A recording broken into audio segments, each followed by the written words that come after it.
নজর রাখবো পরবর্তী সংবাদে।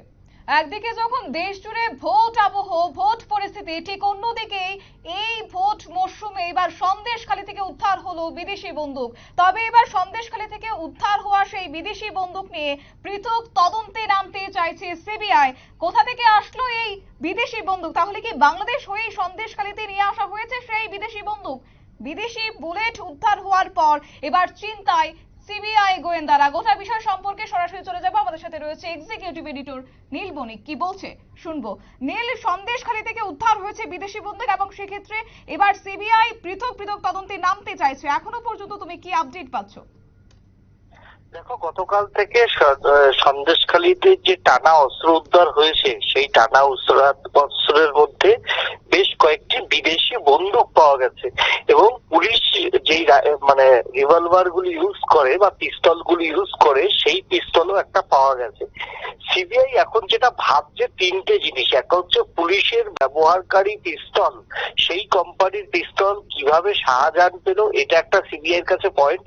অন্য পয়েন্ট, যেগুলো বিদেশি যে তোমার হচ্ছে অস্ত্রগুলো যেগুলো এসছে, সেই বিদেশি অস্ত্র কোথা থেকে এসছে। এখন ভারতবর্ষের বুকে সব থেকে পশ্চিমবঙ্গের পাশেই যে বিহারে সব থেকে এই ধরনের বিদেশি অস্ত্র নকল করে অস্ত্র বানানো হয়। সেটা বানানো হয় বিহারের মুঙ্গের জেলা। সেই মুঙ্গের জেলা থেকে যদি কোনো অস্ত্র আসতো তাহলে হয়তো সিবিআই এত টেনশন বা এত সিবিআই খোঁজ খবর দিত না যদি দেশি অস্ত্র হতো।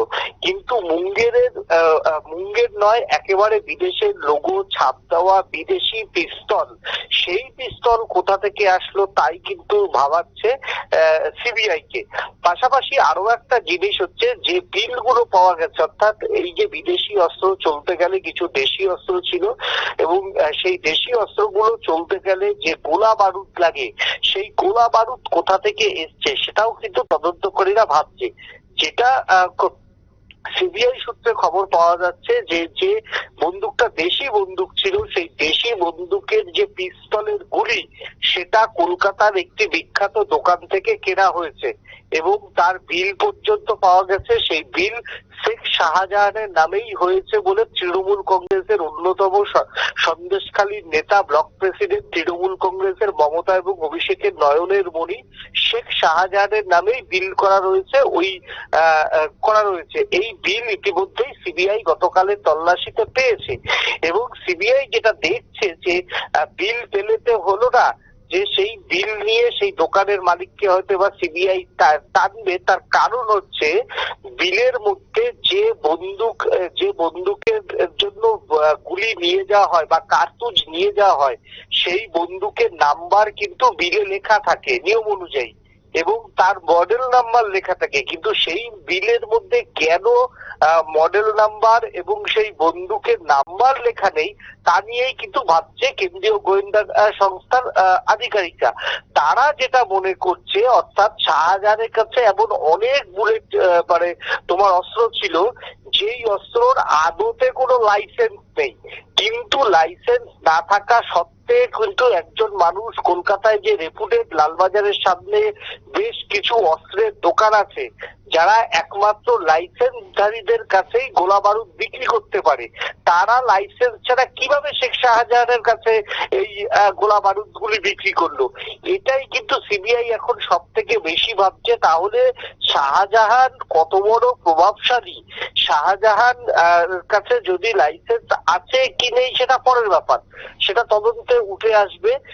যদি লাইসেন্স বন্দুকের না থাকে, তাহলে কিভাবে ওই সমস্ত রেপুটেড দোকান থেকে গুলি শাহজাহান কিনলো, তা নিয়ে কিন্তু এবার প্রশ্ন উঠতে আরো বেশি করে শুরু করে দেবে এবং যত এগোচ্ছে ততই কিন্তু লেজে গোবরে হচ্ছে শাহজাহান, মমতার নয়নমণি শাহজাহান।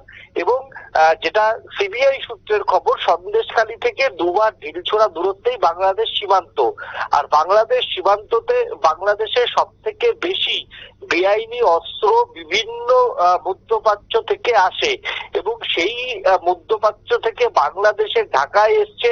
ঢাকা থেকে ঘুরপথে, সড়ক পথে, সেটা পশ্চিমবঙ্গের সন্দেশখালী যেহেতু একেবারে বাংলাদেশ বর্ডার, সেখানে এসছি কিনা এটাই এখন বেশি করে কেন্দ্রীয় গোয়েন্দাদের ভাবাচ্ছে।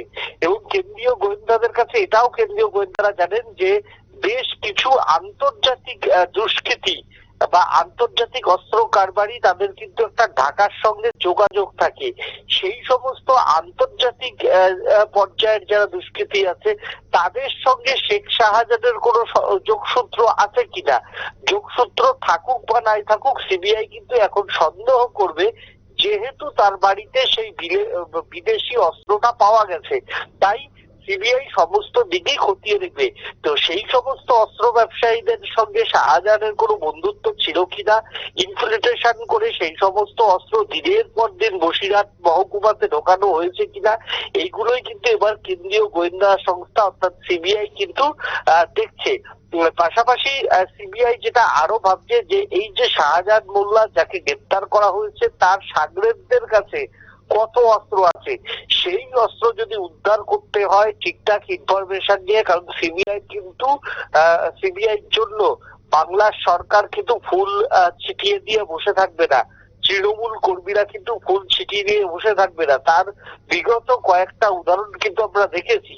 আগে সিবিআই কে নিয়ে মমতা বন্দ্যোপাধ্যায় খুব কথা বলতেন, এবার কিন্তু সিবিআই বা ইডির গাড়ি ভাঙচুর করতে কোন রকম ভুল করেনি তৃণমূল কর্মীরা।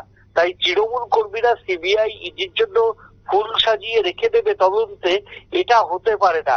এবং তার জন্যই সিবিআই এখন, আজকেও সিবিআই সেখানে গেছে, সন্দেশখালীতে গেছে, সন্দেশখালীতে বেশ কয়েকটা জায়গায় তারা গিয়েছে, সেখান থেকে বেশ কয়েকজনকে আটক করে জেরা করেছে।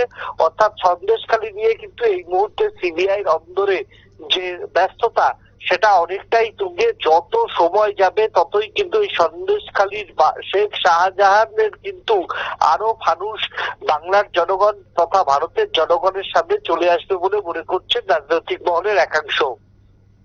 একদমই নীল, একদিকে যখন দ্বিতীয় দফার নির্বাচন চলছে তারই মধ্যে লক্ষ্য করা গেছিল সন্দেশখালীতে দিনভর এক প্রকার উত্তপ্ত রাজনীতি, এবং সেই জায়গায় পাশাপাশি লক্ষ্য করা গেছিল যে শেখ শাহজাহানের ঘনিষ্ঠের বাড়িতে তল্লাশি অভিযানও পর্যন্ত চালানো হয়েছে এবং তারই পরিপ্রেক্ষিতে এই বিদেশি বন্দুক উদ্ধার করা হয়েছে। তাহলে কি কোনোভাবে শেখ শাহজাহানের কোনো ছিল বা তার কোনো হাত ছিল বা তার কোনো পরিচয় পত্র বা কিছু কি পাওয়া গেছে এই উদ্ধার অভিযানে? হ্যাঁ হ্যাঁ হ্যাঁ হ্যাঁ, শেখ শাহজাহানের বেশ কয়েকটা পরিচয়পত্র পাওয়া গেছে ওই বাড়ি থেকে, এটা কিন্তু গোয়েন্দারা কনফার্ম করেছে।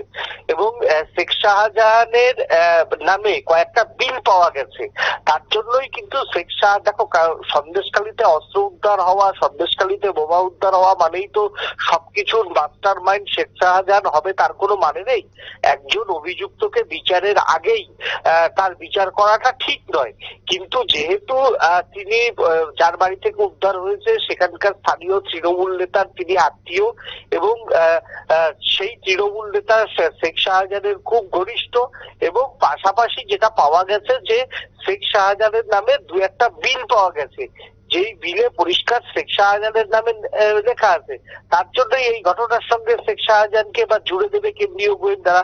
এখন কেন্দ্রীয় গোয়েন্দাদের কাছে দুটো পর্যায়ে, এক হচ্ছে কেন্দ্রীয় গোয়েন্দারা যে তদন্ত করছে সেটা হচ্ছে রেশন কেলেঙ্কারির একটা পৃথক তদন্ত করছে, এবং বেশ কয়েকটি তদন্ত কিন্তু এখন সিবিআই হাতে নিয়েছে, যেগুলো শেখ শাহজাহানের দ্বারা যে সমস্ত মহিলা নির্যাতনের শিকার হয়েছিল সেই রকম বেশ কয়েকটা নির্যাতনের ঘটনা কিন্তু আলাদাভাবে এফআইআর করেছে সিবিআই।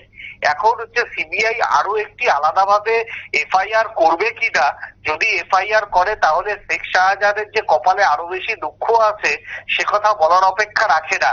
কারণ বিদেশি অস্ত্র যখন পাওয়া যাচ্ছে, বিদেশি বুলেট যখন পাওয়া যাচ্ছে, তখন কিন্তু বেআইনি অস্ত্র মামলায় আরো একটি আলাদা পৃথক মামলা করতেই পারে।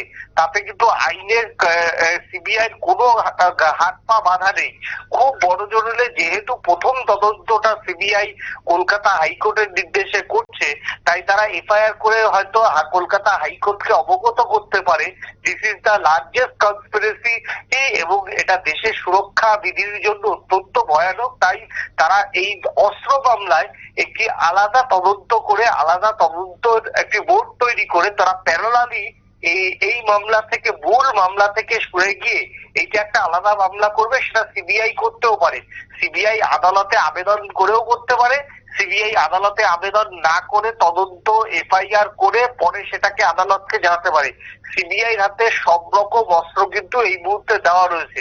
এখন দেখার যে শেখ শাহজাহানের বিরুদ্ধে কতটা কঠোর বড়বাদ দেন কেন্দ্রীয় গোয়েন্দা সংস্থার আধিকারিকরা। তবে আজকেও সিবিআই গিয়েছে সেই গ্রাম বাংলাতে, সিবিআই তল্লাশি হয়েছে। তবে এখনো পর্যন্ত বেলা 3টে বেজে গেছে, এখনো পর্যন্ত আজকে সেই রকম ভাবে কোনো কিছু উদ্ধার হয়নি। তো উদ্ধার হয়নি মানেই যে উদ্ধার হবে না তার তো কোনো মানে নেই। যেহেতু ওইখানে তার একটা শাহজাহানের ডেরা ছিল, যেই ডেরা খুঁজতে গিয়ে বাংলার পুলিশ অবশ্য দাবি করেছে রাজীব কুমারের নেতৃত্বে যে তিনি হিমশিম খেয়েছেন। সেই জায়গাতে দাঁড়িয়ে সিবিআই এখন কিভাবে এই মামলার তদন্ত শেষ করে এবং মূল মামলার তদন্ত শেষ করে অন্যান্য পৃথক মামলাগুলি এর সঙ্গে জড়িয়ে দেবে না এগুলো নিয়ে আলাদা তদন্ত করবে, সেটা তো কেন্দ্রীয় গোয়েন্দা সংস্থাদের ব্যাপার। কিন্তু তবে শেখ শাহজাহান যে আস্তে আস্তে সিবিআই জালে বিভিন্ন ভাবে পড়ছে সেটা কিন্তু দেখে বলার অপেক্ষা রাখে না। একদমই নীল, অসংখ্য ধন্যবাদ তোমাকে। বিস্তারিত তুলে ধরলো আমাদের এক্সিকিউটিভ এডিটর নীল বণিক। এবং যেখানে রাজ্যের দ্বিতীয় দফার নির্বাচনের চলছিল এবং সেই জায়গায় দাঁড়িয়ে গতকাল দিনভর উত্তপ্ত ছিল বঙ্গ রাজনীতি এবং সেখানে সন্দেশখালীতে শেখ শাহজাহানের ঘনিষ্ঠের বাড়িতে তল্লাশি অভিযান চালিয়েছে সিবিআই এবং পরবর্তী সময়ে অভিযানে নেমেছিল এনএসজি এবং সেই অভিযানের পরিপ্রেক্ষিতে উদ্ধার করা হয়েছে বিদেশি কার্তুজ সহ বোমা। এবং পাশাপাশি এক্ষেত্রে এখনো পর্যন্ত যে পরিস্থিতি বলা যায় স্বাভাবিকভাবে এই নিয়ে পৃথক পৃথক তদন্তে এবার নামতে চলেছে সিবিআই। নিয়ে নিচ্ছে ছোট্ট একটি বিজ্ঞাপন বিরতি, সঙ্গে থাকুন।